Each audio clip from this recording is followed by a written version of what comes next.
La solution de mobilité de Questcom a pour objectif de trouver et de retrouver les fonctions du PABX sur des terminaux GSM.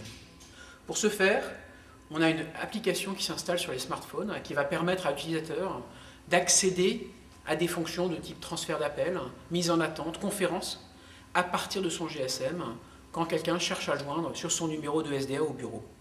Prenons un exemple. Appelez-moi sur mon numéro de SDA qui se trouve donc dans mon entreprise. Quand je suis parti ce matin, bien entendu, j'ai rien eu à faire de particulier. Quand quelqu'un m'appelle, à la fois mon téléphone fixe et mon téléphone GSM sonnent. C'est donc moi, en tant qu'utilisateur, qui choisis sur quel équipement je vais prendre l'appel, plutôt que à mon client de choisir sur quel numéro il m'appelle. Un appel arrive, je décroche, et là apparaît un menu contextuel qui me permet d'interagir avec mon téléphone. Je peux bien entendu mettre en musique d'attente mon correspondant. Par exemple, ici, je le mets en musique d'attente parce que j'ai besoin de le transférer à un de mes collègues. J'ai besoin de le transférer, je peux retrouver dans les menus « Placer un nouvel appel ». Ce nouvel appel, je le fais soit en numérotant directement, si je connais le numéro de mon correspondant, soit bien sûr en utilisant le carnet d'adresse. C'est le carnet d'adresse du téléphone GSM, le carnet d'adresse traditionnel. Je vais ici chercher le numéro de Stéphane. Je le choisis, je le sélectionne. Et là, ici, je vais placer ce second appel. Ce n'est pas un appel qui vient de mon GSM. C'est un appel qui est placé au niveau de l'entreprise. Moi, en tant qu'utilisateur, je n'ai toujours qu'un seul appel GSM. Ici, je suis en communication avec Stéphane et j'ai toujours mon premier correspondant qui est en musique d'attente.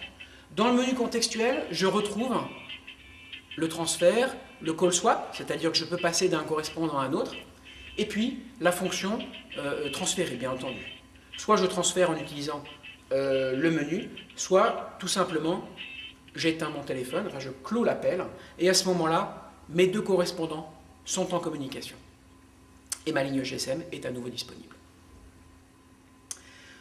Ça, c'est pour les appels entrants. Donc les gens cherchent à me joindre sur mon numéro de SDA au bureau, et moi, qui suis à l'extérieur, je peux prendre cet appel sur mon mobile. Deuxième exemple, j'ai besoin d'appeler un de mes correspondants. Soit je peux utiliser la numérotation courte de l'entreprise si je cherche à joindre un de mes collaborateurs, soit je cherche à joindre un de mes clients. Et par exemple, c'est un client anglais. Je fais donc sur mon GSM comme d'habitude. Soit j'utilise mon carnet d'adresse, soit j'utilise la numérotation habituelle, plus 44, pour aller chercher mon correspondant anglais. Qu'est-ce qui va se passer?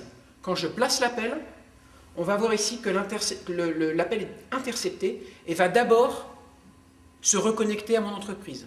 Automatiquement, moi en tant qu'utilisateur, je n'ai rien eu à faire. Puis, l'appel est placé vers l'Angleterre. Qu'est-ce que ça veut dire? Ça veut dire que moi, en tant qu'utilisateur, je ne serai pas facturé d'un appel international depuis mon GSM, mais je suis facturé au niveau de l'entreprise.